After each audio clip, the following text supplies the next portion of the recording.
David crashes out in court. Chaos erupts as he attacks Celeste's mother and leaves everyone asking if he's being controlled. In one of the most shocking courtroom moments ever captured David, the young man accused of taking the life of his girlfriend Celeste, completely lost control during his trial, lashing out in a violent rage that left everyone stunned and speechless. What began as another tense day in court suddenly turned into total chaos when David jumped from his seat and charged at Celeste's grieving mother, screaming words no one could even make sense of. He had to be restrained by multiple officers before anything worse could happen. And now, people are wondering, was that really David acting on his own? Or is someone else pulling the strings behind the scenes? Please do not forget to like this video, share and subscribe to this channel if you want more updates like this. Thank you. Now, let's get back into the video. The courtroom was already tense that morning. The media had been circling the courthouse like vultures, waiting for any slip, any reaction that could make headlines.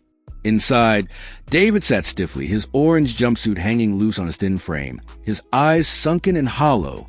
He had barely spoken since the start of the trial, only occasionally whispering something to his lawyer. Some reporters described him as empty, others said haunted, but nobody could have predicted what would unfold next. Celeste's mother had been called to testify about her last moments with her daughter. Her voice cracked as she described the final phone call, the worry she felt, and the gut-wrenching silence that followed. The whole room was heavy. You could feel the grief pressing down like fog. David stared at her the entire time, expression unreadable. But when she said his name, when she looked right at him and said, "David took my baby from me," something inside him snapped. Witnesses say David's entire demeanor changed instantly. He slammed his hands on the table so hard the entire courtroom echoed. The guards rushed forward, but he was already on his feet, shouting words that nobody could clearly understand. His voice was raw, almost possessed. "You don't know what you're talking about," he yelled. "You don't know what they made me do." That line, "You don't know what they made me do," has now become the center of a growing storm of speculation. Some say it was just the rambling of a broken man under pressure. Others, however, believe it's something far darker, that maybe David isn't as in control of his own actions as people thought. Within seconds, chaos erupted. The bailiffs and deputies scrambled to restrain him. But David pushed past one of them with shocking strength and lunged directly towards Celeste's mother. People screamed. Reporters dropped their cameras. Celeste's family members jumped from their seats. One of the officers tackled David before he could reach her, but even on the ground, he kept shouting, thrashing, and cursing, his voice hoarse, his eyes wide like he was in some kind of trance. The judge slammed her gavel repeatedly, yelling for order, but it was too late. The courtroom had dissolved into mayhem. Even after David was dragged out, his voice echoed down the hallway. "You don't know what's really happening," he shouted, his words fading as he was pulled away. Outside the courthouse, the crowd of onlookers went wild. Social media exploded within minutes. Clips of David's breakdown spread across platforms like wildfire. The hashtag David crashes out trended for hours, with everyone from influencers to legal analysts trying to make sense of what they'd just witnessed. Some said it was guilt, pure, uncontrollable guilt finally breaking through his cold exterior. Others said it was anger, the frustration of being accused, judged, and cornered. But a growing number of voices began whispering another theory. Maybe David isn't just a broken man. Maybe he's being controlled. According to rumors circulating online, David had mentioned something strange in earlier police interviews that never made it into mainstream reports. He'd said that someone told him what to do. At the time, investigators brushed it off as a weak attempt to deflect blame. But after this courtroom meltdown, people are starting to look at it differently. One online thread claims that David was seen receiving mysterious phone calls in the weeks before Celeste's death. Another alleged that his social media accounts were accessed by unknown users shortly after the incident. Nothing has been confirmed, but the internet doesn't need confirmation to start building a narrative. And now, with that chilling outburst, "You don't know what they made me do," conspiracy theories have caught fire.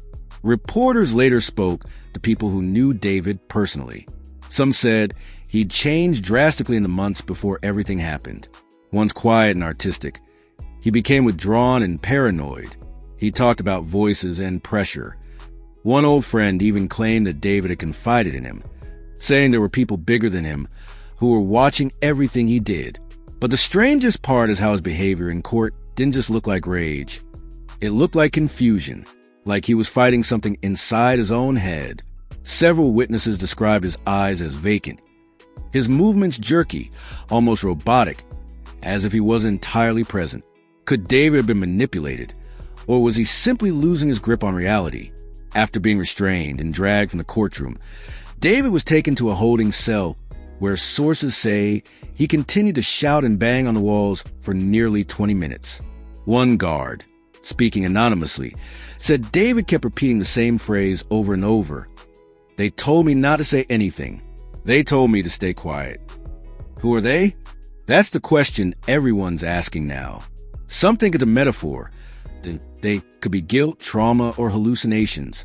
Others believe they refers to real people, maybe part of some underground circle or organization connected to Celeste's death. A few even think David was being blackmailed or brainwashed. Whatever the truth is, the courtroom meltdown has cracked open a door that can't be closed. The next morning, the courthouse released an official statement condemning David's behavior and announcing that the trial will be postponed until further notice. Celeste's family is said to be deeply traumatized by the event, with her mother now under medical observation for shock. Meanwhile, David's defense team has requested a full psychological evaluation, claiming their client is not in a stable mental state to proceed. But here's where it gets even stranger. During that same evaluation, one of the psychiatrists reportedly heard David mutter something chilling under his breath.